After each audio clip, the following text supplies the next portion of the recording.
اسی طرح ان کی توجہ پہلی قوموں کے آثار کی طرف بھی پھر مبذول کروائی گئی کہ اگر وہ اپنے حال سے بے خبر ہیں تو پھر پہلی قوموں کے انجام کو دیکھ لیں۔ دنیاوی لحاظ سے وہ کتنی عظیم قومیں تھیں، اور حضرت صلی اللہ علیہ وسلم کے زمانے میں موجود قوموں سے زیادہ انہوں نے زمین کو آباد کیا، لیکن جب ان کے پاس رسول آئے اور انہوں نے انکار کر دیا تو ان کی عظمتیں خاک میں ملا دی گئیں۔ اس کے بعد مختلف مثالوں کے ذریعے مسلسل یہ مضمون جاری ہے کہ جدھر بھی تم نظر دوڑاؤ گے ادھر ہی تمہیں زندگی کے بعد موت اور موت کے بعد زندگی کا مضمون پھیلا ہوا دکھائی دے گا، لیکن افسوس کہ انسان اس پر غور ہی نہیں کرتا کہ اس سارے نظام کی آخر منزل یہ تو نہیں ہو سکتی کہ انسان کو بار بار اسی دنیا کی خاطر زندہ کیا جائے۔ آخری زندگی وہی ہوگی جس میں وہ حساب دہی کے لیے اللہ کے حضور حاضر کیا جائے گا۔ بس حضرت صلی اللہ علیہ وسلم کو ایک دفعہ پھر اس امر کی نصیحت ہے کہ تو صبر سے کام لے۔ اللہ کا وعدہ بہرحال حق ہے، اور وہ لوگ جو یقین نہیں کرتے تجھے اپنے موقف سے اکھاڑ نہ سکیں گے۔ یہاں صبر کا مفہوم یہ ہے کہ نیکیوں سے چمٹے رہو اور کسی قیمت پر بھی حق بات کو ترک نہ کرو۔ اس کے بعد سورۃ اللقمان شروع ہوتی ہے۔ یہ سورت مکی ہے اور بسم اللہ سمیت اس کی 35 آیات ہیں۔ الکتاب کے نزول کا جس طرح سورۃ البقرہ کے آغاز میں ذکر ہے، اسی سورت کے شروع میں بھی اس کتاب میں مضمر ہے۔ اللہ تعالیٰ کی طرف سے نازل ہونے والی ہدایت کا ذکر ہے، لیکن مضمون کو اس پہلو سے بہت آگے بڑھا دیا گیا ہے کہ وہاں کتاب نے تقویٰ کے ابتدائی مفہوم کے اعتبار سے ان لوگوں کے لیے ہدایت بننا تھا جو سچ کو سچ کہنے کی جرت رکھتے ہوں، مگر یہاں اس کتاب سے ان کو ہدایت عطا کرنے کا بھی دعویٰ کیا گیا ہے جو تقویٰ کے مقام میں بہت آگے بڑھ چکے ہوں اور محسنین کے منصب پر فائز کیے جا چکے ہوں۔ اس سے آگے ہدایت کے جتنے لامتناہی مراحل ہیں، یہ ہدایت کا نہ ختم ہونے والا سرچشمہ ان کو بھی سیراب کرتا رہے گا۔ اس صورت میں ایک دفعہ پھر اس امر پر زور دیا گیا ہے کہ اللہ تعالیٰ کی بہت سی طاقتیں ہیں جن کو تم اپنی آنکھوں سے دیکھ نہیں سکتے، جیسا کہ کشش ثقل کو بھی دیکھ نہیں سکتے، تو پھر ننگی آنکھوں سے ان طاقتوں کو پیدا کرنے والے کو کیسے دیکھ سکو گے؟ حضرت لقمان علیہ السلام لوگوں میں بہت حکیم مشہور تھے، یعنی گہری حکمت کی باتیں کرنے والے تھے، اور اس صورت میں ان کی حکمت کی باتوں میں سے سب سے بڑی حکمت کی بات یہ ہے کہ اپنے بیٹے کو نصیحت کرتے ہوئے فرمایا کہ وہ کبھی اللہ کے ساتھ کسی کو شریک نہ ٹھہرائے۔ پھر ماں باپ سے احسان کی تعلیم دی، کیونکہ وہ رب سے اس معنی میں ذلی طور پر مشابہت رکھتے ہیں کہ بچوں کے پیدا ہونے کا ایک ظاہری سبب بن جاتے ہیں۔ اس کے بعد یہ تاکید فرمائی گئی کہ اگر ادنا سے ادنا بھی شرک کے خیالات تمہارے دل میں پیدا ہوئے تو اس علیم و حکیم اللہ کو ان کا علم ہوگا جو زمین اور چٹانوں میں چھپے ہوئے رائی کے برابر دانوں کا بھی علم رکھتا ہے اور خبیر بھی ہے۔ یہاں لفظ خبیر میں اس طرف اشارہ معلوم ہوتا ہے کہ وہ ان سے پیش آنے والے ان کے مستقبل کی بھی خبر رکھتا ہے کہ وہ کس انجام کو پہنچیں گے۔ اس کے بعد قیام صلاۃ کا وہ مرکزی حکم دیا گیا جو سورۃ البقرہ کے احکام میں سب سے پہلا حکم ہے۔ مومن کی زندگی کا انحصار سراسر قیام صلاۃ پر ہی ہے، اور امر بالمعروف و نہی عن المنکر کی توفیق قیام صلاۃ ہی کے نتیجے میں ملتی ہے۔ لیکن انسان کا یہ حال ہے کہ باوجود اس کے کہ اسے نیکی کی ہر توفیق اللہ ہی کی طرف سے ملتی ہے، وہ دوسرے انسانوں پر چھوٹی چھوٹی فضیلتوں کے نتیجے میں فخر سے اپنے کلے پھیلانے لگتا ہے۔ بس اس کو عجز کی تعلیم دی گئی کہ زمین میں انکساری کے ساتھ چلو اور اپنی آواز کو بھی دھیما رکھو۔ اس کے بعد انسان کو شکر کی طرف متوجہ فرمایا گیا ہے جو اس صورت کریمہ میں ایک مرکزی اہمیت رکھتا ہے۔ بار بار حضرت لقمان علیہ السلام اپنے بیٹے کو شکر کی نصیحت فرماتے ہیں۔ بس حضرت لقمان علیہ السلام کو جو حکمت عطا ہوئی، اس کا مرکزی نقطہ ہی شکر الہی ہے جس سے ان کی نصیحت کا آغاز ہوتا ہے۔ اللہ تعالیٰ کی نعمتوں کی تو کوئی انتہا ہی نہیں، جس نے زمین اور آسمان اور اس میں مخفی تمام طاقتوں کو انسان کی نشو و نما کے لیے مسخر کر دیا، حتیٰ کہ کائنات کے کنارے پر واقع گیلیکسیز میں بھی انسان میں مخفی طاقتوں پر کچھ نہ کچھ اثر ضرور ڈال رہی ہے، لیکن اس کے باوجود لوگوں میں سے ایسے بھی ہیں جو اس کائنات کا کوئی علم ہی نہیں رکھتے اور اپنی لا علمی کے باوجود بڑھ بڑھ کر اللہ تعالیٰ پر باتیں بناتے ہیں۔ ان کے پاس نہ کوئی ہدایت ہے اور نہ کوئی روشن کتاب ہے جس میں شرک کی تعلیم دی گئی ہو۔ یہاں کتاب منیر کہہ کر اس وہم کا ازالہ فرما دیا گیا ہے کہ بت پرستی اپنی بگڑی ہوئی تعلیم کے ثبوت کے طور پر بعض کتابیں پیش کرتے ہیں، جیسا کہ ویدوں کا حوالہ دیا جاتا ہے، لیکن وید تو کوئی بھی روشن دلیل نہیں رکھتے بلکہ اور بھی زیادہ اندھیروں کی طرف انسان کو دھکیل دیتے ہیں۔ کائنات میں اللہ تعالیٰ کی حکمت اور قدرت کے جو اسرار پھیلے پڑے ہیں، ان پر کوئی حساب احاطہ نہیں کر سکتا۔ یہاں تک کہ تمام سمندر بھی اگر روشنائی بن جائیں اور تمام درخت قلم بن جائیں تو سمندر خشک ہو جائیں گے اور قلم ختم ہو جائیں گے، لیکن اللہ تعالیٰ کی قدرتوں کے اسرار کا بیان ابھی باقی ہوگا۔ اس کے بعد ایک ایسی آیت یعنی آیت نمبر 29 آتی ہے جو انسانی تخلیق کے رازوں پر سے عجیب رنگ میں پردہ اٹھا رہی ہے۔ انسان کو متوجہ کیا گیا کہ اگر وہ رحم مادر میں تشکیل پانے والے جنین پر غور کرے تو وہ تخلیق کے کن بے انتہا مراحل میں سے گزرتا ہے تو اسے اپنی پہلی پیدائش کی پراسرار حکمتوں کا کسی قدر علم ہو سکتا ہے۔ چنانچہ سائنسدان قطعیت سے یہ بیان کرتے ہیں کہ حمل کے آغاز سے لے کر جینس کی تکمیل تک اس میں وہ ساری تبدیلیاں واقع ہو رہی ہوتی ہیں جو آغاز زندگی سے لے کر تمام ارتقائی کہانی کو دہراتی ہیں۔ یہ ایک بہت ہی وسیع اور گہرا مضمون ہے جس پر تمام اہل علم سائنسدان متفق ہیں۔ فرمایا یہ تمہاری پہلی پیدائش ہے۔ جس طرح ایک حقیر کیڑے سے ترقی کرتے ہوئے تم اپنی بشری صلاحیتوں کی انتہا تک پہنچے، اسی طرح تم اپنی نئی پیدائش میں قیامت تک اتنی ترقی کر چکے ہوگے کہ اس تکمیل شدہ صورت کے مقابل پر انسان کی وہی حیثیت ہوگی جیسے انسان کے مقابل پر اس بے حیثیت کیڑے کی تھی جس سے زندگی کا آغاز کیا گیا۔ اس صورت کا اختتام اس اعلان پر ہے کہ وہ گھڑی جس کا ذکر کیا گیا جب انسان مردوں سے انتہائی تکمیل شدہ صورت میں دوبارہ اٹھایا جائے گا، اس کا علم صرف اللہ ہی کو ہے کہ وہ کب اور کیسے ہوگی، اور اسی تعلق میں ان اور دوسری باتوں کا بھی ذکر فرمایا گیا جس کا صرف اللہ تعالیٰ کو علم ہے اور انسان اس علم میں کسی طرح شریک نہیں۔ وہ باتیں یہ ہیں کہ آسمان سے پانی کب اور کیسے برسے گا، اور ماؤں کے ارحام میں کیا چیز ہے جو پرورش پا رہی ہے، اور انسان آنے والے کل میں کیا کمائے گا، اور زمین میں اس کی موت کس مقام پر واقع ہوگی۔ یہاں ایک شک کا ازالہ ضروری ہے۔ آج کل کے ترقی یافتہ دور میں یہ دعویٰ کیا جا رہا ہے کہ نئے آلات کی مدد سے معلوم کیا جا سکتا ہے کہ ماں کے پیٹ میں کیا ہے۔ یہاں تک کہ اب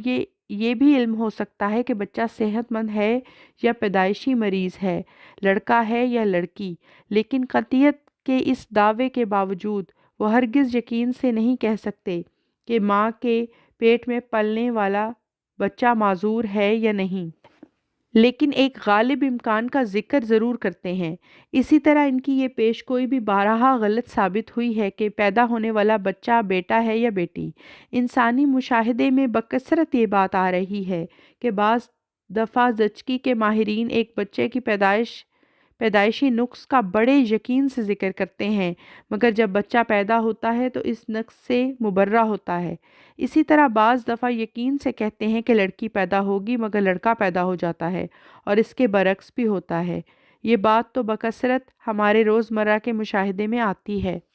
اس کے بعد سورۃ السجدہ آتی ہے۔ یہ سورت مکی ہے اور بسم اللہ سمیت اس کی 31 آیات ہے۔ اس کے بعد زمین و آسمان کے اسرار کا ایک دفعہ پھر ذکر ہے جن کو اللہ تعالیٰ کے سوا کوئی نہیں جانتا۔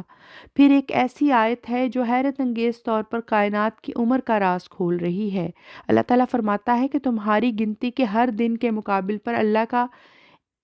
اللہ کا دن 1000 سال کے برابر ہے۔ اگر 1 سال کے انسانی دنوں کو 1000 سال سے ضرب دی جائے تو جو عدد بنتا ہے، اس آیت کریمہ میں اس کا ذکر موجود ہے۔ اور ایک اور آیت سورہ المعراج کی ہے، اس میں اللہ تعالیٰ فرماتا ہے کہ اللہ کا دن 50,000 سال کے برابر ہے۔ بس اس دن کو اگر اس 1000 سال والے دن کے ساتھ حسابی طریق پر ضرب دی جائے تو قریباً 20 بلین سال بنتے ہیں، اور سائنسدانوں کے نزدیک بھی اس کائنات کی عمر 18 سے 20 بلین سال تک ہے۔ اسی نسبت سے اللہ تعالیٰ نے ایک دفعہ پھر اعلان فرمایا کہ غیب اور شہادت کا علم رکھنے والا وہی اللہ ہے جس نے ہر چیز کی بہترین تخلیق فرمائی، اور حیرت انگیز بات یہ ہے کہ یہ ساری تخلیق عام مٹی سے کی گئی۔ اس کے بعد پھر دیگر تخلیق مراحل کا ذکر ملتا ہے، جس میں سے جنین کو رحم مادر میں گزرنا پڑتا ہے۔ اس کے بعد پھر دوبارہ جی اٹھنے پر لوگوں کے شک کا ذکر فرما کر یہ ایک نئی بات بیان فرمائی گئی کہ ہر انسان کا ملک الموت الگ ہے، جو اس کے عوارض اور باریک در باریک اندرونی خرابیوں کا علم رکھتے ہوئے بالکل صحیح نتیجہ نکالتا ہے کہ اس کی روح کب قبض ہونی چاہیے۔ اور یہاں پھر گزشتہ سورت کی آخری آیات والا مضمون ہی ایک نئے رنگ میں بیان فرما دیا۔ اس سورت کے آخری رکوع میں حضرت موسیٰ علیہ السلام کے ذکر کے ساتھ ایک دفعہ پھر الف لام میم والے مضمون کو دہراتے ہوئے یہ فرمایا گیا کہ اس کی لقاء کے بارے میں شک میں نہ پڑ۔ بعض مفسرین کے نزدیک یہاں اللہ تعالیٰ سے ملاقات کا ذکر نہیں، بلکہ حضرت موسیٰ علیہ السلام سے رسول اللہ صلی اللہ علیہ وسلم کی ملاقات کا ذکر ہے۔ اگر یہ معنی بھی لیے جائیں تو ظاہر ہے کہ یہ وہ ملاقات نہیں جو قیامت کے دن سب نبیوں سے ہوگی، بلکہ بطور خاص اس ملاقات کا ذکر ہے جو معراج میں حضرت موسیٰ علیہ السلام سے ہوئی۔ اور نمازوں کے متعلق حضرت موسیٰ علیہ السلام نے یہ ایک مشورہ دیا جس کی تفصیل معراج والے واقعے میں ہے۔ اس سورت کی آخری آیت میں حضرت صلی اللہ علیہ وسلم کو دشمنوں اور ایذا دینے والوں سے اعراض کرنے کا ارشاد فرمایا گیا۔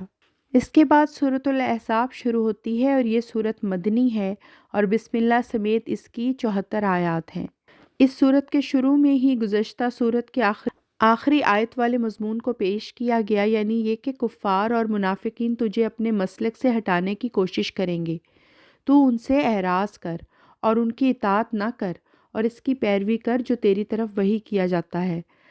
آیت نمبر 5 میں یہ دائمی اصول بیان فرما دیا گیا کہ انسان بیک وقت دو الگ الگ وجودوں سے بینہ ایک جیسی محبت نہیں کر سکتا۔ اس میں اس طرف اشارہ ہے کہ تیرے دل پر اللہ تعالیٰ کی محبت ہی غالب ہے، اور دنیا میں جو تو محبت کرتا ہے وہ محض اللہ تعالیٰ کی محبت کی بنا پر ہی ہے۔ چنانچہ وہ حدیث اس مضمون کو کھول رہی ہے جس میں فرمایا کہ اگر تو بیوی کے منہ میں لقمہ بھی اللہ تعالیٰ کی محبت کی بنا پر ڈالے تو یہ بھی عبادت ہوگی۔ اس کے بعد عربوں کی اس رسم کا ذکر ہے جو اپنے منہ سے اپنی بیویوں کو مائیں کہہ دیا کرتے تھے۔ اس رسم کا کلا کما کرتے ہوئے توجہ دلائی گئی کہ ماں اور بیٹے کا تعلق تو اللہ کے بنائے ہوئے قوانین کے مطابق پیدا ہوتا ہے، تم اپنے منہوں سے کیسے اس تعلق کو تبدیل کر سکتے ہو؟ اسی طرح اگر کسی کو بیٹا کہہ کر پکارا جائے تو وہ بیٹا نہیں بن سکتا۔ بیٹا وہی ہے جو خونی رشتے میں بیٹا ہو۔ بیٹا کہہ کر پکارنا صرف ایک پیار کا اظہار ہے، اس سے زیادہ کچھ نہیں۔ پھر اس مضمون کا اعادہ کرتے ہوئے کہا ہے کہ دلوں میں ایک ہی اولا یعنی سب سے زیادہ محبت کا حقدار ہوتا ہے، اور جہاں تک مومنوں کا تعلق ہے رسول اللہ صلی اللہ علیہ وسلم سب سے اولا ہونے چاہیے۔ اور اس کے بعد درجہ بدرجہ دیگر قرابت داروں کا ذکر ہے کہ وہ ایک دوسرے پر تمہارے قرب کے لحاظ سے فضیلت رکھتے ہیں۔ اسی صورت میں جس میں خاتم النبیین بھی ہے، اور بعض عرفان سے آری علماء اس کا مطلب یہ لیتے ہیں کہ آپ صلی اللہ علیہ وسلم آخری نبی ان معنوں میں ہیں کہ آپ صلی اللہ علیہ وسلم کے بعد کبھی کسی قسم کا کوئی نبی نہیں آئے گا۔ اس غلط عقیدے کا رد فرما دیا گیا اور اس میثاق کا ذکر فرمایا جو ہر نبی سے لیا جاتا رہا کہ اگر تمہارے بعد کوئی ایسا نبی آئے جو تمہاری باتوں کی تصدیق کرتا ہو تو تمہاری امت کا فرض ہے کہ وہ اس نبی کا انکار کرنے کی بجائے اس کی تائید کرنے والی ثابت ہو۔ اس صورت میں حضرت صلی اللہ علیہ وسلم کے متعلق فرمایا ومن کا کہ ہم نے یہ عہد تجھ سے بھی لیا ہے، بس آپ صلی اللہ علیہ وسلم کی امت پر یہ فرض عائد فرمایا گیا کہ اس شرط کے ساتھ کہ نبوت کا دعویٰ کرنے والا 100% حضرت محمد مصطفیٰ صلی اللہ علیہ وسلم کا تابع ہو اور اس نے فیض محمدی سے ہی نبوت کا انعام پایا ہو اور وہ آپ صلی اللہ علیہ وسلم ہی کی تعلیم بلا تغیر و تبدل پیش کرتا ہو اور اسی کے حق میں جہاد کر رہا ہو، تو پھر نہ صرف یہ کہ اس کی مخالفت تم پر حرام ہے بلکہ اس کی نصرت کرنا لازم ہے۔ اس کے بعد احزاب کے بنیادی معنی کو ملحوظ رکھتے ہوئے اس میں جنگ خندق کا ذکر ہے، جس میں تمام عرب کے احزاب مدینہ پر حملہ کے لیے امڈ آئے تھے اور ان سے بچاؤ کی کوئی ظاہری صورت ممکن نہیں تھی۔ اس وقت اللہ تعالیٰ نے آپ صلی اللہ علیہ وسلم کے حق میں یہ معجزہ دکھایا کہ ایک خوفناک آندھی کے ذریعے آپ صلی اللہ علیہ وسلم کی نصرت فرمائی، جس نے کفار کی آنکھوں کو اندھا کر دیا اور وہ افراتفری میں بھاگ کھڑے ہوئے اور بہت سی سواریاں جو بندھی ہوئی تھیں ان کو کھولنے تک کا انہیں وقت نہ ملا، پس اپنی سواریوں سمیت وہ بہت سا ساز و سامان پیچھے چھوڑ گئے اور وہ خوفناک غذا کی قلت جو مسلمانوں کو درپیش تھی اس کی وجہ سے وہ بھی دور ہوئی۔ اس واقعے سے پہلے اہل یثرب کی جو حالت تھی اس کا بھی ذکر فرمایا گیا ہے کہ اتنی خوفناک مصیبت اور تباہی انہیں دکھائی دے رہی تھی کہ خوف سے ان کی آنکھیں پتھرا گئی تھیں اور منافقین مدینہ کے مسلمانوں سے کہہ رہے تھے کہ اب تمہارے لیے کوئی جائے پناہ نہیں رہی۔ اس وقت مومنوں نے انہیں یہ جواب دیا کہ ہمارا ایمان تو پہلے سے بھی اور زیادہ مضبوط ہو گیا ہے، کیونکہ احزاب کے اس خوفناک حملے کی اس سے پہلے ہمیں خبر دے دی گئی تھی۔ ان کا اشارہ سورۃ القمر کی طرف تھا جس میں یہ آیت آتی ہے، پس اس جنگ میں مومنوں نے اپنے عہد کو پورا کر دکھایا اور اس میں کچھ ایسے لوگ بھی تھے جو اس وقت ساتھ شامل نہیں تھے لیکن انتظار کر رہے تھے کہ کاش ان کو بھی جنگ احزاب میں شامل ہونے والے حضرت صلی اللہ علیہ وسلم کے صحابہ کی طرح ثبات قدم اور قربانیوں کی توفیق عطا ہو۔